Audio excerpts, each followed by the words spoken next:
You may be seated. Would you all pray with me? Oh God, may the words of my mouth and the meditations of all of our hearts be acceptable to you, O God, our rock and our Redeemer. Amen. This is a lacrimatory. I bought it in Bethlehem in the West Bank in 2013. Throughout the Roman Empire, these were thought to have been used to catch the tears of the grieving.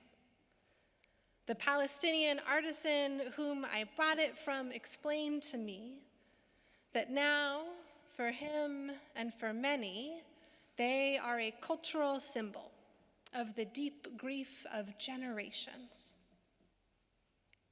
Today, surely 1 million of these vases could not hold the tears wept in Israel and Palestine this month, or the tears wept here in Boston. They would overflow, crashing wave after crashing wave, a torrent of tears. The Bible itself begins with a story of unruly waters. One translation reads, "When God began to create the heavens and the earth was waste and wild, and darkness covered the face of the deep." Waste and wild. In Hebrew, it's Tohuvabohu. The word play that you can only really hear in the Hebrew seeks to impart upon the hearer just how chaotic the whole scene was. A wild and wet wasteland full of confusion. And darkness covered the face of the deep. The deep is tehom in Hebrew. It's a word with a grim connotation, meaning something between the sea and the abyss and the grave. And it was out of this wet and wild wasteland that God carved the world into being. The very stuff that we're made of is chaos. But what of this watery chaos from which all things came? It's not evil. It's just raw energy to be molded and sculpted. And yet so often we humans, we have chosen to turn that energy into violence. I saw a video this week that I cannot get out of my head. It was of a young Palestinian toddler who looked an awful lot like a toddler I care for. He was maybe 3 years old. He was shaking and he could not stop. He was covered in dust and there was a gash on his arm. And an older boy, but still a child, maybe 8 years old, was with him, patting him gently. That 9-year-old had a head wound and it was wrapped in gauze, dried blood down his whole body. And the little one could not stop shaking. His tiny body holding the energy of a violence so much bigger than his tiny 3-year-old frame could bear. It's bigger than any of us can bear. Maybe you too have seen things like this on your phone or in the news. The shadowy chaos reaching thousands of miles across the sea to your very heart, bringing with it an unruliness that is more than you can hold. In this world, the one that we live in, shaped by cosmic disorder and millennia of cyclical human violence, Chaos is always beckoning. Even we who try to live lives of control, our neatly folded towels and well-cleaned stoves, maybe that's you, it's not me. Chaos is never very far. One sequence of tragic events could undo each of us. And perhaps you've had these moments, I hope not, but I'm guessing you have, where the chaos enters in. A phone call from a doctor or a friend, a headline that stops your heart. The first time your kid's school does an active shooter drill. And in an instant, you go from feeling in control to the overwhelming realization that you are utterly vulnerable. And not only you, but everyone you love. Privilege buys some of us a little bit of protection, but in the end, very little protects us from chaos. Not living righteously or being right, not zip code or culture or way of life. So wild a web we humans have woven for so long that not even children are protected from the capriciousness of the violence of this world that they have just begun living in. In the beginning, the earth was all chaos, and darkness covered the face of the deep, while a wind from the Spirit of God swept over the face of the waters. Over the abyss, the Spirit broods. The verb used there, sometimes translated as the Spirit hovered over the face of the waters or blew. It's used elsewhere in the Bible only for birds above their nests. Like a mother hen, she moves gently, nurturing life over the swirling deep. She is not consumed by the waves, nor does she avoid them, but floats upon them, calling forth life. But we are not God. We cannot always hover gently over chaos without being pulled into the undertow. And we find ourselves right now in the middle of chaos. And so what do we do when we're faced with chaos that is greater than we can hold? Fight, flight, freeze, flee.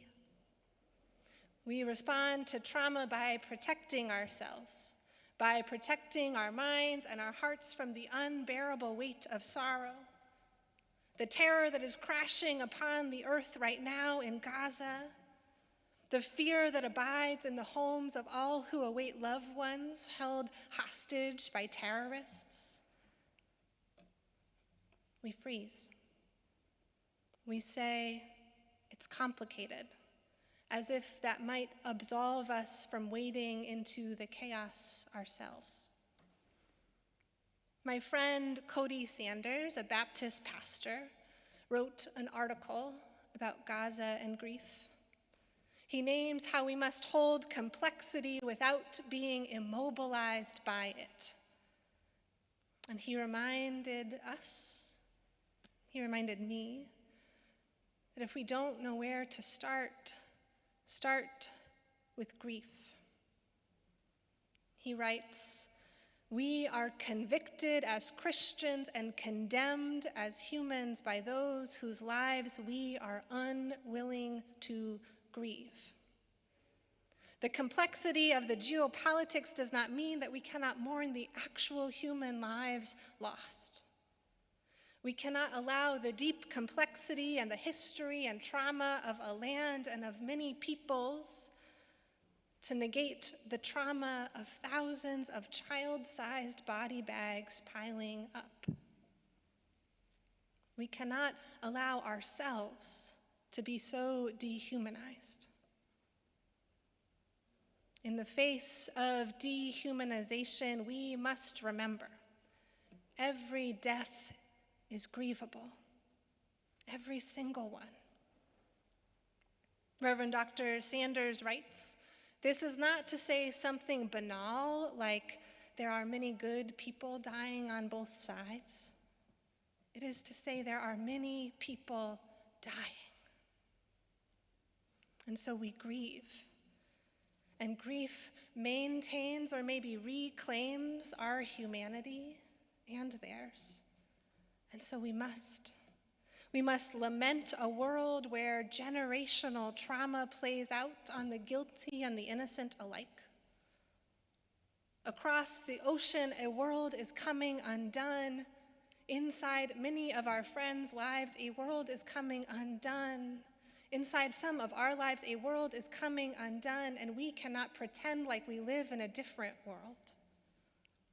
Any possible future worth living in depends on our ability to cling to our humanity and to theirs, to grieve, to hear the wails of mothers and orphans, to witness the cries of young people who thought they were just going to a music festival, to see the deadened eyes of the men in flip-flops digging through the rubble to find their families, or not. We must grieve. Grief might give way to outrage, might pursue peace and justice. Whatever else it does, our grief will make us more human and lead us to compassion. Theologian Jürgen Moltmann writes that today, living hope means a passion for life and a lived protest against death. Grief can lead us into action, and I cannot say for you what that action might be. One thing that we Christians must do is counter the rise of anti-Semitism and Islamophobia. We must begin to take responsibility for the role that Christian Zionism has played in this conflict and work to undo the damage. It's a fundamentalist Christian belief in the necessity of the Jewish people to return to the Holy Land, not for their good, but to make way for a coming Christ. And that belief of our own siblings has fueled and financed extraordinary violence. And so we push back. We tell a better story of Christianity. And we grieve. And our grief will ask us to wade into the chaos, not to be consumed by it, but to embody God's love amidst an untenable grief. There are not easy answers, but we don't need to offer answers in order to grieve, in order to work for or beg for a world that honors the promise of all of our children. The world seems to be coming undone. Chaos reigns, and at the very best, our humanity is frayed at the edges, and so what to do? Keep your heart tender, though it will cost you some cheap happiness. See the beauty of life, all of it, and then work to protect it. We cannot control the chaos, but we do have some power, and we must discern what that is, lest our souls endure the irreparable damage of doing nothing. We can embody God's love in all the ways we know how. We can offer up our resources, what we think we can afford to give, and then a little more. We can lend our voice, though doing so we'll have to risk wading into the murky waters. And we can grieve. We can insist on our own humanity and everyone else's.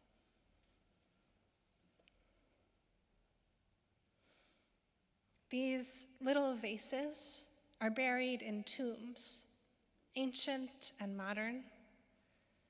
Imagine how many of these are scattered over the Holy Land. Imagine how much must be beneath the ground. Thousands of years of grief. Wave upon wave of cries, an unrelenting torrent of tears. In the beginning when all was waste and wild, and a wind from the Spirit of God swept over the waters, bringing her compassion to chaos, calling forth life. One way to translate the very beginning of that is when God began to create the heavens and the earth. Began to create. Not set in motion and walked away. Not made every gecko and ginkgo leaf and completed the task. But began to create. And so today, I believe, though I do not always see how, that God is still moving over our chaos, brooding as a mother bird over her children, moving tenderly amongst the wasteland of our violence. One day God will wipe every tear from every eye. One day God will swallow up death whole. One day mourning and crying and pain will be no more. We are not there yet.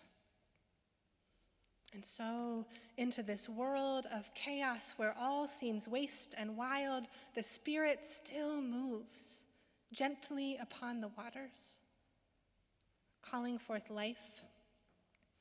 We are all held under the wings of that same loving God, the same one who broods over the families of infants held hostage, who broods over the child who cannot stop shaking for the bombs, who broods over the peace workers and the doctors, the legislatures and the weapon makers, who broods over each and every one of our tender and broken hearts. And that God who holds us calls us into the chaos, not so that we might drown, but so that we might learn from her the way of life and not death, so that we might grieve with her,